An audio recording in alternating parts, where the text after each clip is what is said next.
Bismillahirrahmanirrahim.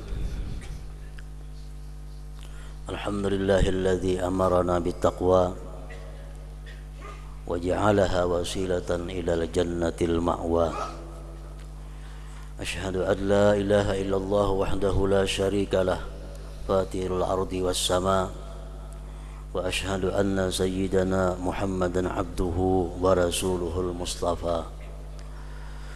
Allahumma salli wa sallim wa barik ala sayyidina maulana Muhammadin khairil wara wa ala alihi wa ashabihi wa man iqtada, amma ba'du. Yang kita hormati dan kita cintai para habaib dan para alim ulama, para muhibbin, hadirin dan hadirat rahimakumullah. Alhamdulillah wa syukurillah, selalu kita haturkan kehadirat Allah subhanahu wa ta'ala atas limpahan anugerah karunia yang tak terhingga kepada kita. Dan juga salawat dan salam selalu kita haturkan kepada junjungan kita Nabi besar Muhammad sallallahu alaihi wasallam, dan kepada seluruh keluarga, para sahabat, zuriat dan para pengikut beliau. As-sadisu wal arba'un min suwaril Qur'an, suratul Ahqaf, makiyatun wa ayatuha khamsu wa thalathun. Yang ke-46 dari surah-surah di dalam Al-Quran, yaitu surat yang bernama Al-Ahqaf. Surat Al-Ahqaf diturunkan di Mekah dan ayat-ayatnya berjumlah 35 ayat. Para muhibbin rahimakumullah, Ahqaf itu adalah satu tempat yang ada di negeri Yaman.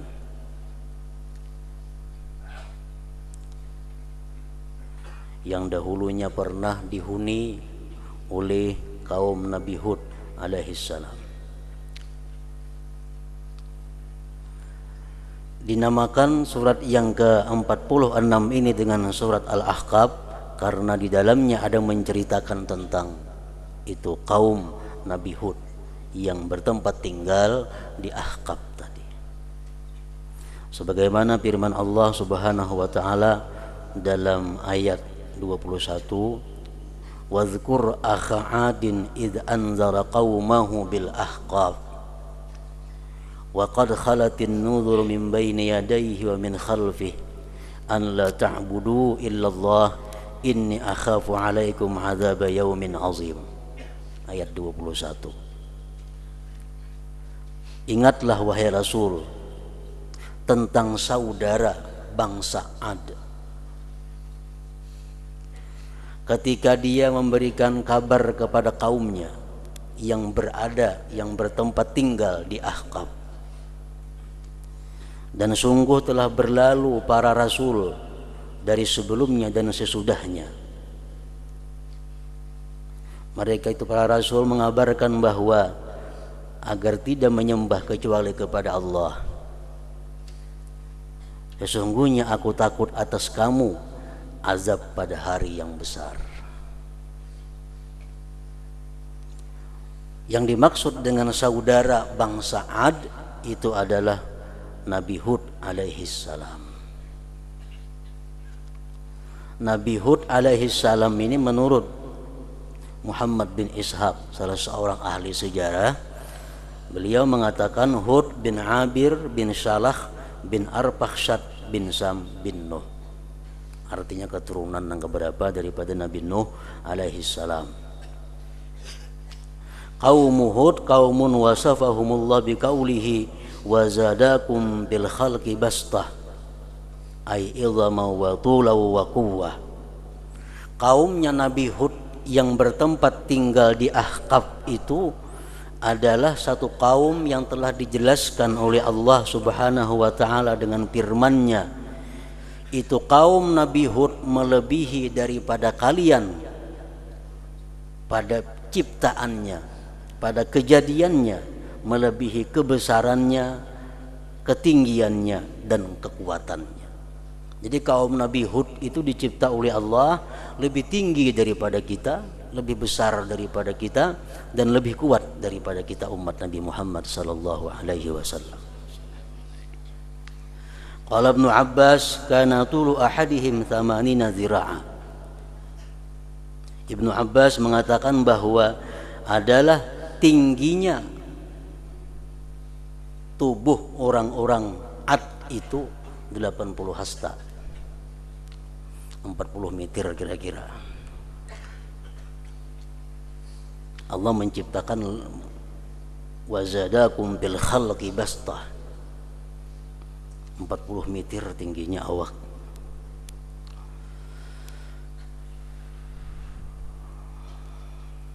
Wa qala Wahbun kana ra'su ahadihim kal kubbatil 'azimah, dan adalah kepala mereka itu seperti kubah yang besar.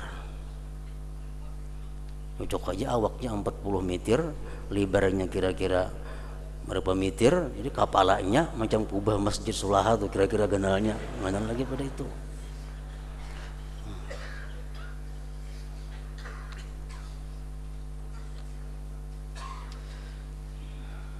Nah, mereka itu bertempat tinggal di Ahqab ini. La yu'minuna billah wa rasulih, mereka itu tidak beriman dengan Allah dan Rasulnya, tidak beriman kepada Allah. Fa'uhlikat birrihil aqim, maka mereka dibinasakan dengan angin yang namanya al-aqim, angin yang sangat dahsyat. Apapun yang kena angin itu pasti akan terbang tinggi dan jatuh mati. Jadi kita bisa bayangkan kayak apa ganalnya umat Nabi Hud alaihi salam tadi. Maka semua mereka itu yang tidak beriman kepada Allah dibinasakan oleh Allah dengan didatangkan ar-rihil aqim, angin yang sangat kencang, yang sangat dahsyat. Unta-unta, binatang-binatang ternak, semua mereka adalah beterbangan. Para muhibbin rahimakumullah. Jadi ar-rihil aqim itu merupakan angin yang sifatnya adalah bala atau siksa. Diturunkan Allah kepada mereka yang ingkar kepada Allah dan Rasulnya. Dan rihul aqim, angin yang namanya al-aqim yang membinasakan tadi, satu saat akan menimpa pula kepada umat junjungan kita Nabi besar Muhammad sallallahu alaihi wasallam. Sebagaimana sabda beliau, wala yursalanna alaihim ar-rihul aqim allati ahlakat ada bisyurbihimul khamra wa aklihimul riba wa ittikhadihimul kainat walubusihimul harir wa qat'ihimul arham. Rasulullah menyatakan bahwa akan dikirim, akan diutus atas mereka ini umat ar-rihul aqim, yang mana itu rihul aqim telah membinasakan bangsa Ad yang tinggal di Ahqab. Kenapa umat Nabi Muhammad ini dikirim Allah ar-rihul aqim itu? Sebabnya yang pertama bisyurbihimul khamar, karena mereka sudah minum arak. Mereka sudah minum minuman yang memabukkan, baik itu arak, baik itu alkohol, baik itu bir, baik itu spiritus, baik itu obat-obatan yang sifatnya memabukkan disebut khamar. Bisyurbihimul khamar, dengan sebab mereka sudah minum arak, minum yang memabukkan. Dan apabila di satu kampung atau kota ada satu orang yang minum arak terang-terangan, tapi kada saya kumpul nang menagurnya, sama sekampungan minum arak ngarannya. Bisyurbihimul khamar, dengan sebab mereka minum arak. Padahal kada semuaan minum arak, cuma ada orang yang minum arak, yang lainnya diam. Yang lainnya diam, kada menegur, kada nahi mungkar. Nah, arak yang memabukkan bukan hanya di kota besar, sudah sampai ke dusun-dusun, ke gunung-gunung sana. Wa aklihimur riba, dengan sebab mereka itu memakan riba.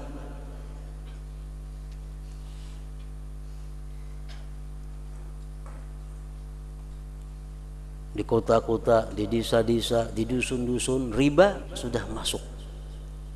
Bunga membunga, duit dibungakan, hutang berbunga, dan sebagainya.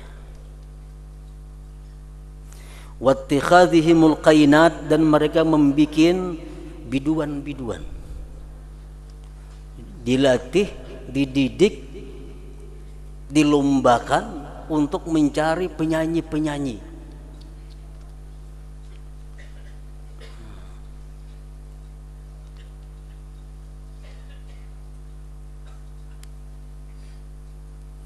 Ini sudah berlaku juga mungkin di tengah-tengah kita. Ada perlombaan-perlombaan mencari bibit yang apa? Bibit penyanyi. Kampung-kampung kemana-mana. Walau besihimul harir, dan mereka sudah memakai sutra bagi laki-laki. Laki-laki asal pakaian itu baik, asal pakaian itu mewah, kada tahu sutra kada sutra, penting nukar. Waqat'ihimul arham, dan mereka sudah memutuskan tali persaudaraan. Sudah kada tagur sapa, sudah bermusuhan antara keluarga karena berbeda mazhab. Sudah kada bataguran lawan marina sepupu karena berbeda partai. Padahal keluarga ini kada bisa diputuskan walaupun berbeda agama, apalagi beda mazhab atau beda partai. Saya kong agama Yahudi, saya kong Islam, saya kong Nasrani, tapi nya badang sanak hubungan keluarga itu masih ada.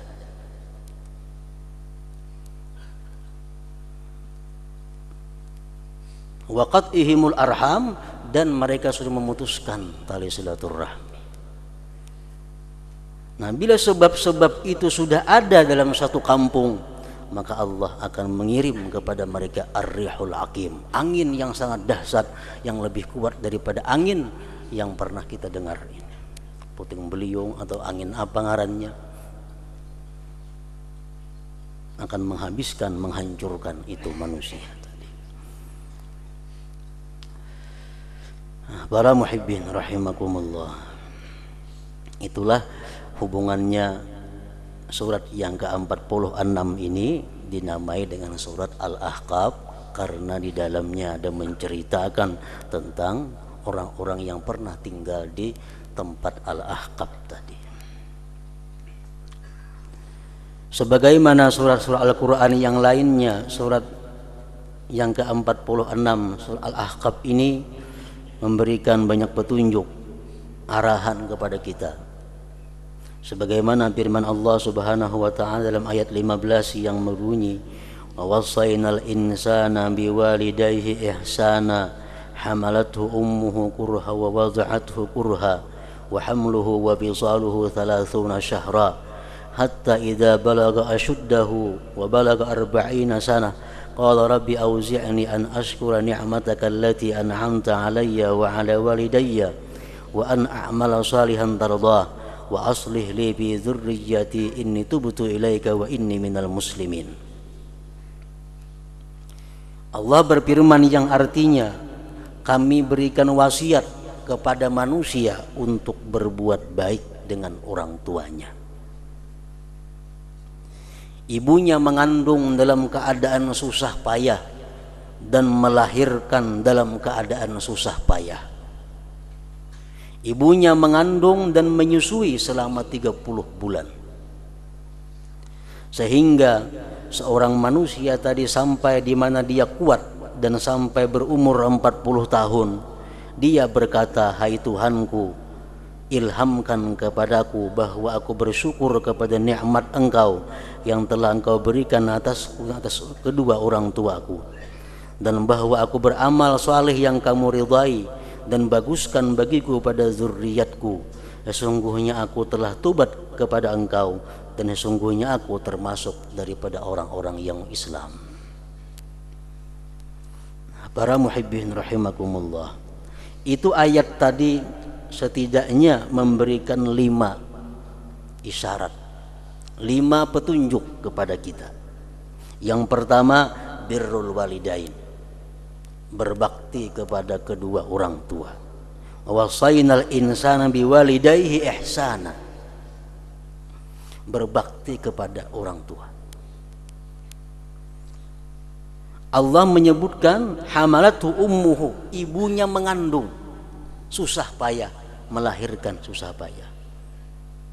Oleh karena itu kedudukan ibu untuk dihormati lebih daripada kedudukan bapak. Rasulullah SAW mengatakan ummuka ummuka ummuka abuka. Orang yang paling engkau utamakan untuk ditaati, dihormati, dimuliakan, disayangi, ibumu, ibumu, ibumu, bapakmu.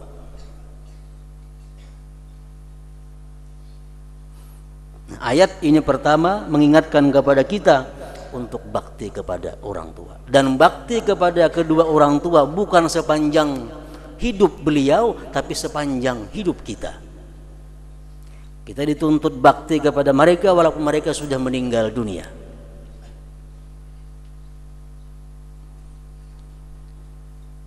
Rasulullah bersabda, ridallah fi ridal walid wa suhtullah fi suhtil walid, rawahu Tirmidzi. Keridaan Allah terletak dalam ridanya orang tua. Kebencian Allah terletak pada kebencian orang tua. Amal ibadah sebesar apapun yang kita kerjakan kepada Allah, tapi kita durhaka kepada kedua orang tua, amal ibadah kita ditolak oleh Allah Subhanahu wa ta'ala. Walaupun kita hidup bersama Rasulullah, walaupun kita ikut berjuang bersama Rasulullah, tapi karena kita durhaka kepada orang tua, kita mati dalam keadaan su'ul khatimah. Apalagi kita jauh daripada Rasulullah sallallahu alaihi wasallam.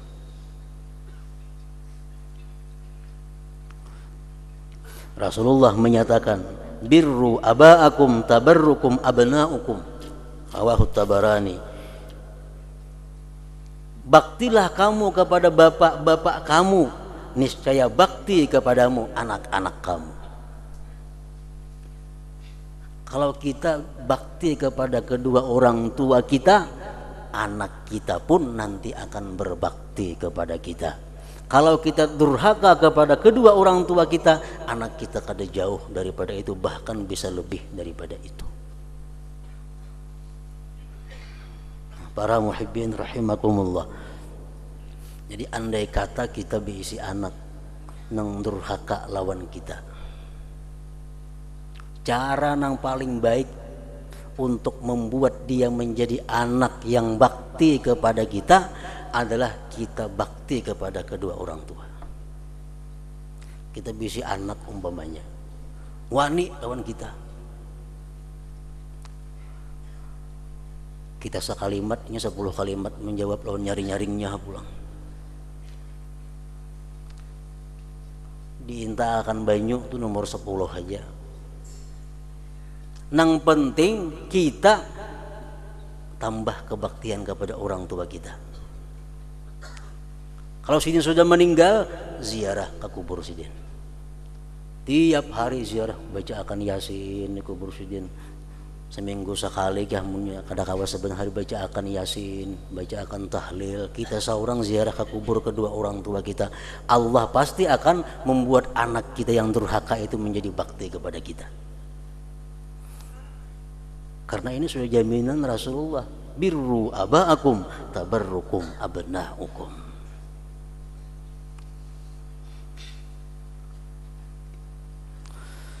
Dan Rasulullah SAW menyatakan, la yajzi waladun walidah illa ayyajidahu mamlukan bayashtariyahu bayatiqahu, rawahu Muslim. Tidak bisa membalas seorang anak akan kedua orang tuanya, kada akan bisa membalas. Umpamanya kita sugih, kita tuarakan motor, kita ulahkan rumah, kita bawa naik haji, kita atari makan tiap hari, kada akan bisa membalas jasa orang tua kita.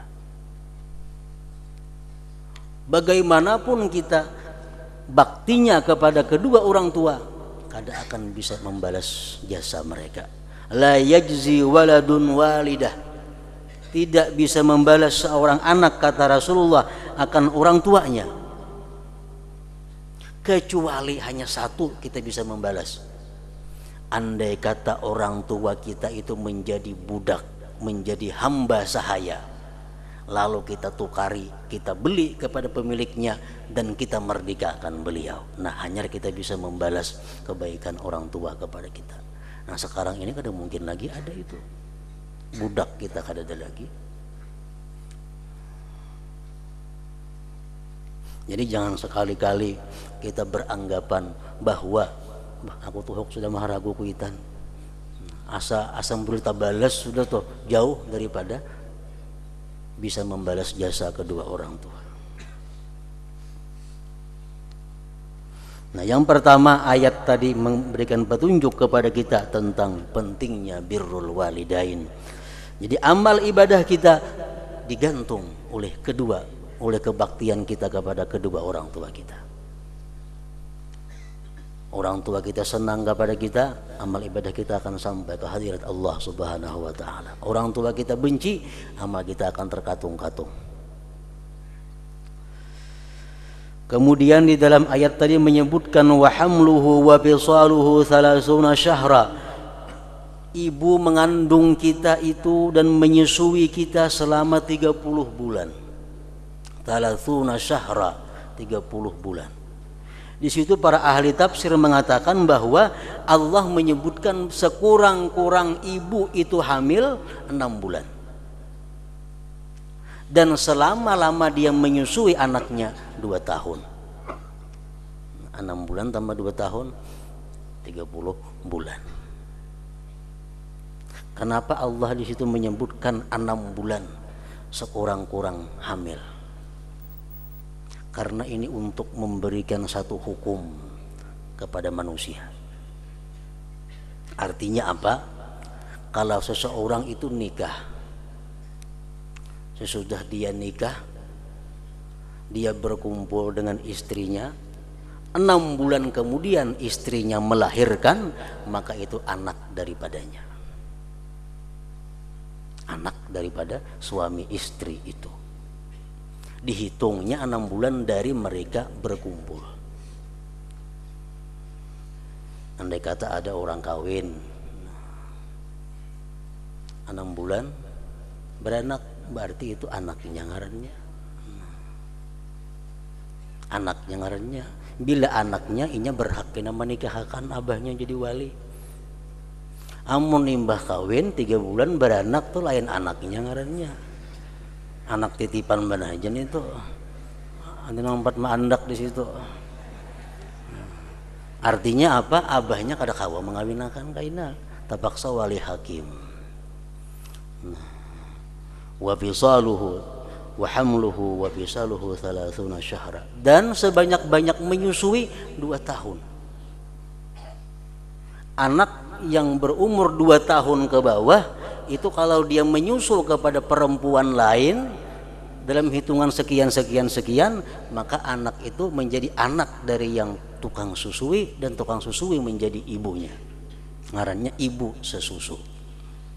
Tapi kalau sudah lebih daripada 2 tahun, anaknya umur 3 tahun misalnya menyusul kepada orang lain, itu hukumnya sia-sia. Tidak ada tergantung hukum lagi. Karena sepaling banyaknya 2 tahun. Wa hamluhu wa fisaluhu 30 syahra.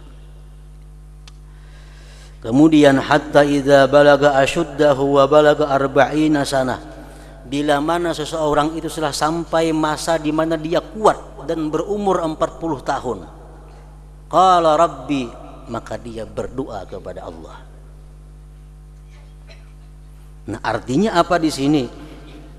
Allah mengatakan bahwa manusia itu begitu umur 40 tahun, itulah umur di mana manusia mestinya berdoa, beribadah kepada Allah Subhanahu wa taala. Rasulullah dalam sebuah hadisnya mengatakan, "Idza balagal insan minal umur wa man jawazal arba'ina wa lam yaglib khairuhu syarrah falayatajahhaz ilan nar." Dzakarahu al-Ghazali fi ba'di kutubihi. Kata Rasulullah, barang siapa yang sudah melewati umur 40 tahun dan kebaikannya tidak mengalahkan kejahatannya, maka bersiap-siaplah dia masuk ke dalam neraka. Artinya orangnya sudah berumur 40 tahun ke atas. Kelakuan masih kayak orang umur 20. Katujuh beribun, katujuh biliar, katujuh becatur. Umur sudah 40 ke atas, suka bedum, berimi. Sehingga amal kebaikannya kalah dengan sebab terlalu banyak berbuat dosa dan yang sia-sia. Nah, bila kita umur sudah 40 tahun lebih, kebaikan kita kalah dengan kejahatan kita, fala tajahaz ilan nar, bersiap-siaplah masuk neraka, kata Rasulullah sallallahu alaihi wasallam. Makanya Allah di sini mengatakan wa balaga arba'ina sanatan qala rabbi auzi'ni. Dia sampai umur 40 tahun dia berdoa kepada Allah. Isyaratnya apa? Orang sudah umur 40 tahun itu ke atas memperbanyak pendekatan diri kepada Allah Subhanahu wa taala, mengurangi aktivitas duniawi apalagi yang sifatnya maksiat kepada Allah Subhanahu wa taala. Nah, kemudian di situ Allah Subhanahu wa taala mengajarkan kepada kita kalau kita minta kepada Allah apa yang mesti kita minta. Rabbi auzi'ni an ashkura ni'mataka allati an'amta alayya wa ala walidayya, 1, wa an a'mala salihan tardah, 2, wa aslih li bi dzurriyyati, 3. Yang utama kita minta kepada Allah bahwa kita diberi ilham untuk senantiasa pandai bersyukur kepada Allah Subhanahu wa taala. Yang paling penting kita minta kepada Allah, Allahumma ja'alni min ibadikas syakirin. Allahumma ja'alni minas syakirin. Jadi juga, ya Allah jadikanlah aku tergolong hambamu yang bersyukur kepadamu. Itu yang paling penting diminta. Syukur artinya apa? Syukur artinya menggunakan seluruh nikmat yang diberikan Allah kepada kita, baik nikmat tubuh atau nikmat harta, nikmat pangkat jabatan dan sebagainya, digunakan untuk taat kepada Allah, digunakan untuk hal-hal yang tidak bertentangan dengan undang-undang Allah. Itu syukur. Kalau kita kawa jadi orang syukur, selamat. Allah mengatakan wa qalilum min ibadiyas syakur, sedikit sekali hambaku yang pandai bersyukur kepadaku. Buktinya apa? Duit diberi Allah digunakan untuk maksiat. Mata dikasih Allah digunakan untuk maksiat. Telinga dikasih Allah digunakan mendengar kepada maksiat. Mulut dikasih Allah digunakan untuk maksiat. Jauh daripada syukur. Nah, jadi Allah mengajari kita untuk berdoa yang pertama agar diberi ilham untuk mensyukuri nikmat. Bahkan ada ulama mengatakan, silahkan kau maksiat kepada Allah, silahkan kau kafir, silahkan kau berbuat dosa, cuma satu syaratnya, jangan pakai nikmat Allah. Ayo kah? Merampok kah, mencuntan kah, berzina kah, apakah? Sebuting, jangan memakai nikmat Allah. Batis berian siapa, tangan berian siapa, mata berian siapa, telinga berian siapa, harta berian siapa. Yang pertama diminta adalah agar kita menjadi orang yang syukur kepada Allah. Kita melatih diri menjadikan nikmat Allah untuk taat. Yang kedua di situ Allah mengajarkan kepada kita untuk meminta wa an a'mala salihan tardah, bahwa kita diberi ilham untuk beramal saleh. Sembahyang, baca Quran itu beramal saleh. Yang ketiga yang kita minta wa aslih li bi dzurriyyati, ya Allah baguskan keturunanku, baguskan zuriatku. Zuriat yang bagus itu akan menunjang kita di dunia dan akhirat. Para muhibbin rahimakumullah. Yang kelima di situ Allah mengatakan, mengajari kepada kita, inni tubtu ilaik wa inni minal muslimin. Artinya ad-du'a ilallah ba'dal islam wat taubah.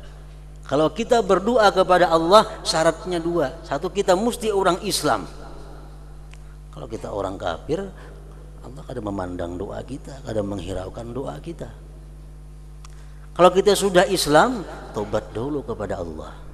Wa inni tubtu ilaika wa inni minal muslimin. Jadi kalau kita hendak doa kepada Allah, alangkah baiknya tobat dahulu kepada Allah. Hendak sembahyang hajat, sembahyang tobat dahulu kepada Allah. Hendak berdoa, Allahumma ghfirli, ampuni dosa-dosa, dahulu minta kepada Allah. Hanya kita ajukan permohonan kita kepada Allah Subhanahu wa taala. Karena selama kita menjadi orang yang dimusuhi Allah, selama kita menjadi orang yang masih maksiat di sisi Allah, doa kita sulit untuk diterimanya. Makanya Allah mengajari kita, wa inni tubtu ilaik wa inni minal muslimin. Tobatlah dahulu, sesungguhnya aku telah tobat kepada engkau dan sesungguhnya aku tergolong orang-orang yang muslimin. Nah, para muhibbin rahimakumullah, jadi ayat yang ke-15 surat Al-Ahqaf ini memberikan kesimpulan. Yang pertama, kita diperintahkan oleh Allah untuk berbakti kepada kedua orang tua. Yang kedua, bahwa sekurang-kurang hamil itu 6 bulan dan sebanyak-banyak menyusui 2 tahun. Yang ketiga, bila sudah berumur 40 ke atas, maka kita hendaknya memperbanyak beramal akhirat, mengurangi kesibukan dunia, apalagi maksiat kepada Allah. Yang keempat,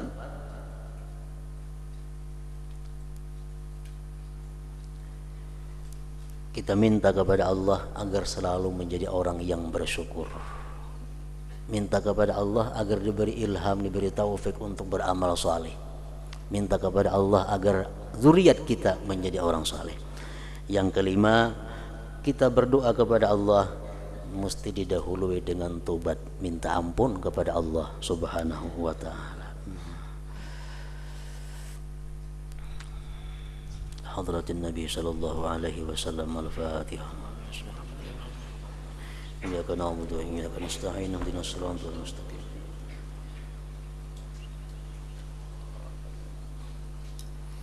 أشهد أن لا إله إلا الله وحده لا شريك له. أشهد أن سيدنا محمدا عبده ورسوله. لا إله إلا الله نستغفر الله. لا إله إلا الله نستغفر الله. لا إله إلا الله نستغفر الله. لا إله إلا الله ونتوب إلى الله. لا إله إلا الله محمد رسول الله صلى الله عليه وسلم. فيا أيها الراجون منه شفاعة صلوا عليه وسلموا تسليما. اللهم صل وسلم وبارك عليه.